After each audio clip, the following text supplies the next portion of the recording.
জুমার নামাজের আজান যখন দেয়া হয় বের হয়ে যাও, তখন কোনো কাজ রাখা যাবে না। এই আজান দ্বারা উদ্দেশ্য হচ্ছে খতিব সাহেব খুতবা দেওয়ার জন্য মিম্বারে বসলে যে আজানটা দেয়া হয় এই আজান। কথা বুঝতে পেরেছেন? কিন্তু দুর্ভাগ্যজনক হলে সত্য, আমাদের বাংলাদেশে এই আজানটা কেন যেন মুয়াজ্জিন ভাইরা ইমাম সাহেবের সামনে এসে আস্তে আস্তে দেয়, ছোট ছোট করে ইমাম সাহেবের মুখের উপরে দেয়, মাইকে দেয় না। এটা পাইছে কই? এটা যে কোত্থেকে ঢুকছে এক আল্লাহই ভালো জানে। আজান মানে অ্যানাউন্সমেন্ট। আজান মানে কি? কথা বলেন। অ্যানাউন্সমেন্ট কি জোরে হবে না আস্তে? তো সব আজান মাইকে এত সাউন্ড করে, এই আজানটা ইমাম সাহেবের মুখের সামনে এসে ছোট ছোট করে কেন দেয়?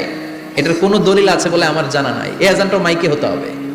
আমি পৃথিবীর যত দেশ ঘুরেছি, অনেক বড় বড় মসজিদে আমি জুমার সালাত করেছি, সব জায়গায় মাক্কাতুল মুকাররমা সহ মসজিদে নববী সহ সব জায়গায় খতিব সাহেব জুমার মিম্বারে বসার পরে যে আজানটা দেয়া হয় এটা অন্যান্য আজানের মতো মাইকে দেয়া হয়। আল্লাহ বললেন ইদা নুদিয়া লিস-সালামি ইয়াউমিল জুমআ, জুমার দিনে আজান যখন দেয়া হয়, এই আজান দ্বারা উদ্দেশ্য হচ্ছে খতিব বসলে যেই আজান 12:30 12:15 দিকে যেই আজান, এই আজান উদ্দেশ্য নয়। বিশ্বনবীর সময়ে এই 12:30 12:15 দিকে যে আজান ছিল এটা ছিল না। বিশ্বনবীর সময় ছিল না, আবু বকরের সময় ছিল না, সাইয়েদনা ওমর ফারুকের সময় ছিল না। এটা চালু হয়েছে সাইয়েদনা উসমান যুন্নুরাইনের সময়। তখন মদিনাতে মানুষের সংখ্যা অনেক বেড়ে গিয়েছে, লোকজন আর জায়গা হয় না, মুসল্লিদের ঠাসাঠাসি। উনি ঘোষণা দিলেন সুক জাওরা, জাওরা নামক বিশাল একটা বাজার আছে, ঘোষণা দিলেন এখন থেকে ওই জায়গায় জুমার নামাজ হবে। মানুষ যেন আগ থেকে প্রস্তুতি নিয়ে আসতে পারে, এজন্য জাওরা নামক বাজারে উনি আর একটা আজান দেওয়ার প্রচলন করলেন। সুবহানাল্লাহ। সেখান থেকে আজ অবধি আমরা এই অতিরিক্ত আজানটা দিয়ে থাকি। এটা নবীর সুন্নাত না, এটা সাহাবীর সুন্নাত। বিশ্বনবীর সুন্নাত মেনে নেওয়া যেমনি আবশ্যক, 4 খলিফার থেকে পাওয়া সুন্নাতগুলো মেনে নেওয়া আবশ্যক। বিশ্বনবী বলেন আলাইকুম বিসুন্নতি ওয়া সুন্নাতিল খুলাফায়ে আর-রাশিদিন আল মাহদিয়িন, আমার সুন্নাত ধরবা, হেদায়েত প্রাপ্ত 4 খলিফার সুন্নাত ধরবা। কেমনে ধরবা? ইক্ষু চিনেন? ইক্ষু না গ্যান্ডারি নাকি আখ না কুশাই? হ্যাঁ, আখ। কাঁচা আখ খায় কি করে? এই সামনের দাঁত দিয়ে ভাঙে না? সামনের দাঁত দিয়ে বলে ভাঙে, চাপার দাঁত দিয়ে, এই জায়গার দাঁত দিয়ে শক্ত করে ধরতে হয়। বিশ্বনবী বললেন আব্দু আলাইহা বিন নওয়াজিজ, আমার সুন্নাত আর সাহাবীদের সুন্নাতকে চাপার দাঁত দিয়ে আঁকড়ে ধরো, যাতে ছুটে না যায়। চিল্লায় পড়েন আল্লাহু আকবার। এটা সাইয়েদনা উসমানের সুন্নাত। বিশ্বনবী বললেন ইযা নুদিয়া লিস-সালাহ মিন ইয়াউমিল জুমআতি ফাসআউ ইলা যিকরিল্লাহ, জুমার দিনে আযান যখন দেয়া হয় ফাসআউ ইলা যিকরিল্লাহ, আল্লাহর স্মরণের দিকে ধাবিত হও। দেরি করো না। দেরি করা যাবে না। আযান হইলে কোনো কাজ রাখবেন? কোনো ব্যস্ততা থাকবে? কাজ একটাই, জুমার নামাজ। চিল্লায় বলেন কাজ একটাই, সেটা কি? জুমার নামাজ। রাকাত ধরার জন্য মুসল্লি তাড়াহুড়ো করে দিছে দৌড়, মুসল্লি একদিকে লুঙ্গি, ঠ্যাং ভাঙা শেষ, এখন ল্যাংড়া। বিশ্বনবীর কথা মানে নাই, ওটারে ল্যাংড়া বানাইছে কে? আল্লাহ। এজন্য বিশ্বনবী বললেন খবরদার দৌড়ে যাবে না, একামত হয়ে গেলে ধীর স্থির ভাবে যাও। কেননা দৌড়ে দৌড়ে আপনি কার দরবারে যাবেন? উনি তো সব রাজার বড় রাজা, মহারাজা। মহারাজার দরবারে তাড়াহুড়ো করা যায় নাকি? না। ফিট হয়ে কাপড় চোপড় পরে আতর টাতর মেখে ধীরস্থির ভাবে যাবেন। দৌড়ে গেলে আপনার হার্টবিট বেড়ে যাবে, আপনার ব্রেথ ইন ব্রেথ আউট, শ্বাস প্রশ্বাস বেড়ে যাবে। তো হাঁপানির চোটে তো আপনি হাঁপাতে থাকবেন। আপনি তাহিয়া পড়বেন কখন, তাসবিহ পড়বেন কখন, আল্লাহর প্রশংসা করবেন কখন? চিল্লা এখন ঠিক কিনা? এজন্য আল্লাহ বললেন ফাসআউ ইলা যিকরিল্লাহ, জুমার নামাজের আযান যখন হয়ে যায় তোমরা আল্লাহর জিকিরের দিকে ধাবিত হও। যিকরিল্লাহ, আল্লাহর স্মরণ। জিকির মানে কি? আল্লাহর স্মরণ। কিন্তু এই জিকির দ্বারা এই আয়াতের উদ্দেশ্য হচ্ছে আল খুতবাতাইন, জুমার 2 খুতবা। জুমার জিকিরের অনেক অর্থ আছে। জিকির মানে সালাত, জিকির মানে কোরআন, জিকির মানে ওয়াজ, জিকির মানে সম্মান।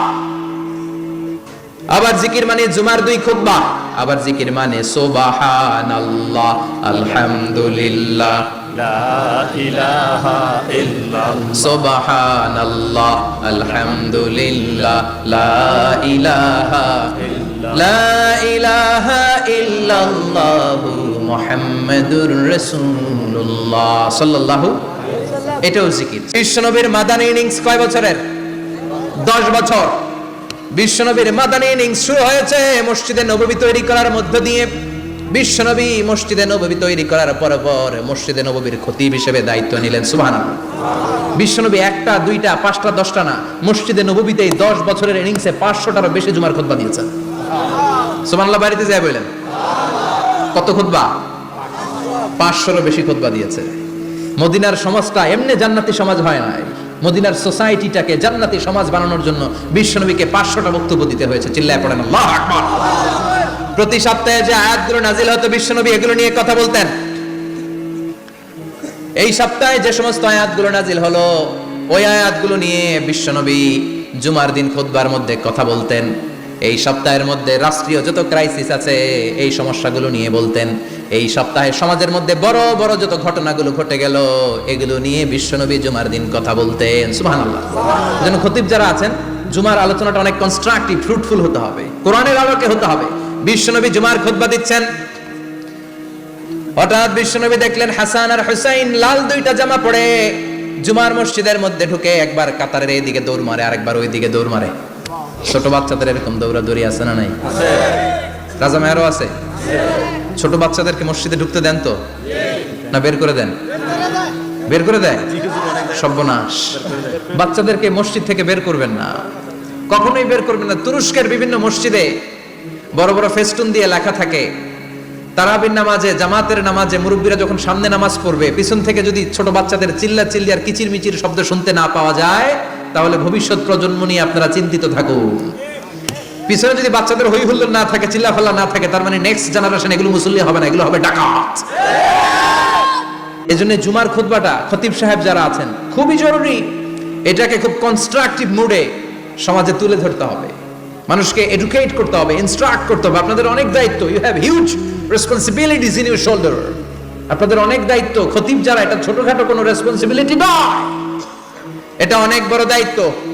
এজন্য জুমার দিন মানুষকে আপনার শিক্ষিত করতে হবে। এই জুমার খুতবা, জুমার আলোচনার সাথে পৃথিবীর কোনো আলোচনার কোনো মিল নাই, কারণ জুমার আলোচনা সব সময় অন টাইম, একটা নির্ধারিত সময় হয়। পৃথিবীর অন্য কোনো আলোচনা নির্ধারিত সময় হয় নাকি? কথা কন। আমরা বক্তারা নির্ধারিত সময় মাইক পাই? কথা কন। কোনোদিন 8টায়, কোনোদিন 9টায়, আজকে বসছি কয়টায়? কিন্তু জুমার খুতবার এটা চেঞ্জ হয়। কি বরকতের একটা জলসা! ওই দিন সবাই আসতে হয় মসজিদে। ফুল টাইম নামাজি এরা আসে, পার্ট টাইম নামাজি এরা আসে, বেনামাজি এরাও আসে, আস্তিক এরা আসে, নাস্তিক এরাও আসে, আওয়ামী লীগ আসে, বিএনপি আসে, জাতীয় পার্টি আসে, জামাত ইসলাম আসে, হেফাজতে ইসলাম আসে, তাবলিগের ভাইয়েরা আসে, পীরের মুরিদেরা আসে, সবাই আসে। তাহলে এটা জরুরি দিন না? তাফসির মাহফিলের সাথে জুমার একটা মৌলিক পার্থক্য হচ্ছে তাফসির মাহফিল আমাদের ধরে রাখতে হয়। কি করতে হয়? ধরে না রাখলে শ্রোতা উঠে যায়। কিন্তু জুমার খুতবা কি ধরে রাখা লাগে? কথা কন। ওঠার সুযোগ আছে, কারণ সামনে কি জুমার নামাজ। সুবহানাল্লাহ কইবেন না? এটা অনেক জরুরি। এজন্য জুমার খুতবা যারা দেন এরা বিশ্বনবীর দায়িত্ব পালন করেন। আল্লাহু আকবার। এজন্য এরা বিভিন্ন প্রজেক্ট চালু করেছে। 40 দিন টানা ফজরের নামাজ দিয়ে ছোট বাচ্চারা মসজিদে এসে পড়বে। ওই প্রজেক্টের আওতা থেকে একটা করে সাইকেল দিয়ে দেওয়া হচ্ছে। সুবহানাল্লাহ কইবেন না? কুয়েতে আরেকটা প্রজেক্ট করছে, ফজরের নামাজে মুসল্লি নাই। কুয়েতের এই প্রজেক্ট হচ্ছে marriage project, second marriage project, দ্বিতীয় বিবাহ প্রকল্প। কি কাজ এই প্রকল্পের? তারা ঘোষণা দিল মসজিদে ফজরের সালাতে মুসল্লি পাওয়া যায় না, তো যারা যারা ফজরের নামাজে মসজিদে আসবে না, টাইমলি আসবে না, তাদেরকে মসজিদের টাকা দিয়ে মসজিদের অর্থায়নে দ্বিতীয় বিবাহের ব্যবস্থা করে দেওয়া হবে। এই ঘোষণা দেওয়ার পর থেকে ওই এলাকার কোনো মহিলার তাহাজ্জুদ মিস হয় না। ফজর তো অনেক দূরে, তাহাজ্জুদের সময় থেকে হাজবেন্ডের ডাকা শুরু করে, মসজিদে যাও, তাড়াতাড়ি তাড়াতাড়ি। কোথায় যাও? কারণ মসজিদে না গেলে দ্বিতীয় বিয়ে আছে না নাই? সুবহানাল্লাহ কইবেন না? What a project, what a project! কত চমৎকার প্রজেক্ট! এই প্রজেক্টগুলো নেওয়ার দরকার আছে না নাই? আবার বিশ্বনবী জুমার খুতবা দিতে দাঁড়ালেন। এক সাহাবী এসে বসে পড়ল। বিশ্বনবী বললেন, ওম দাঁড়াও, 2 রাকাত পড়ছো? সাহাবী কয় না, পড়ি নাই। বিশ্বনবী বললেন, ইরকা রাকাতান, 2 রাকাত পড়ো। সাহাবী 2 রাকাত পড়া শুরু করলেন। বিশ্বনবী আবার খুতবা দেওয়া শুরু করলেন। খুতবার নিরবিচ্ছিন্নতাকে ভঙ্গ করে বিশ্বনবী তাকে দাঁড়াতে বললেন, 2 রাকাত নামাজ পড়তে বললেন। তার মানে খতিব সাহেব মন গড়া শুধু খুতবা দিয়ে যায় না, ডানে বায়ে কোথায় কি হচ্ছে সবকিছু নজরে রেখে, কন্ট্রোলে রেখে সামাজিক সব সমস্যার কথাগুলো তুলে ধরে অসামাজিক কার্যকলাপের বিরুদ্ধে হুঙ্কার দিয়ে জুমার প্ল্যাটফর্মটাকে শক্তিশালী করাই হচ্ছে একজনের খতিবের দায়িত্ব। চিল্লায় এখন ঠিক কিনা? এই কাজই করেছেন বিশ্বনবী 500টা খুতবায়। আবার বিশ্বনবী দাঁড়িয়ে খুতবা দিচ্ছেন। এক সাহাবী এসে বলেন, নবী, মদিনার মধ্যে পানি নাই, অনাবৃষ্টি, দুর্ভিক্ষ, আপনি একটু দোয়া করেন যাতে বৃষ্টি হয়। কিসের দোয়া?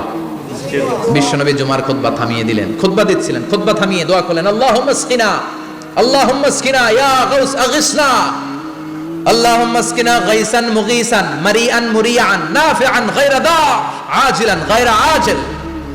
আল্লাহ আপনি আমাদের সাহায্য করেন, আপনি রহমত করেন, বরকত দেন, আপনি মদিনার বুকে বৃষ্টি দেন, তাড়াতাড়ি দেন, দেরি করেন না। সুবহানাল্লাহ। বিশ্বনবী দোয়া করতে দেরি, মুহূর্তের মধ্যে ঝুমঝুম করে বৃষ্টি নাজিল হয়ে মদিনাটা প্লাবিত হয়ে গেল। আকাশে মেঘ দেয় কে? বৃষ্টি দেয় কে? আল্লাহ মেঘ দে পানি দে ছায়া দে রে তুই, আল্লাহ মেঘ দে। পড়েন পড়েন, আল্লাহ মেঘ দে পানি দে ছায়া দে রে তুই, আল্লাহ মেঘ দে। সবকিছু দেওয়ার মালিক কে? আল্লাহ। বৃষ্টি দেয় কে? মেঘ দেয় কে? বিশ্বনবীর দোয়ার বরকতে বৃষ্টি নামলো। শুক্রবার বৃষ্টি, শনিবার বৃষ্টি, রবি সোম মঙ্গল বুধ বৃহস্পতি শুক্র, এর পরের শুক্রবার পর্যন্ত টানা বৃষ্টি হলো। কারণ বৃষ্টির দোয়া করছে, বৃষ্টি বন্ধ অর্থ করে নাই, চলতেছে। আল্লাহ কাছে নবী চাইছেন, দিতেছি, না করলে থামাবো। সুবহানাল্লাহ কবেন না? বৃষ্টি হইতে হইতে মদিনায় বন্যা, মরুভূমির দেশ, কি পরিমাণে হেভি রেইনফল হলে মরুতে বন্যা হয়। সুবহানাল্লাহ বলবেন না? আবার বিশ্বনবী পরের জুমাবারে খুতবা দিচ্ছেন, ওই সাহাবী এসে হাজির, এসে বলে, ও নবী আর বৃষ্টির দরকার নাই। যে বৃষ্টির দোয়া করতে বলেছিল সে এসে বলি আর কিসের দরকার নাই? চিল্লায় বলেন কিসের দরকার নাই? ও নবী আর বৃষ্টির দরকার নাই, এবার বৃষ্টি বন্ধের দোয়া করেন। বিশ্বনবী আবার হাত তুলে বললেন, আল্লাহুম্মা হাওয়ালাইনা ওয়ালা আলাইনা, মানে আল্লাহ আপনি বৃষ্টি দেন, তবে এই এলাকায় না, ডানে বায়ে সামনে পেছনে চারদিকে দেন। সাহাবীরা মসজিদ থেকে বের হয়ে দেখে মদিনার চারদিকে এরকম গোল একটা চাকতি, এই চাকতি দিয়ে নীল আকাশ দেখা যায়, আর ডানে বায়ে সামনে পেছনে প্রচন্ড ঝড় ঝন্ডার বৃষ্টি। মদিনার আকাশে এক ফোঁটাও বৃষ্টি নাই। চিল্লায় এখন সুবহানাল্লাহ।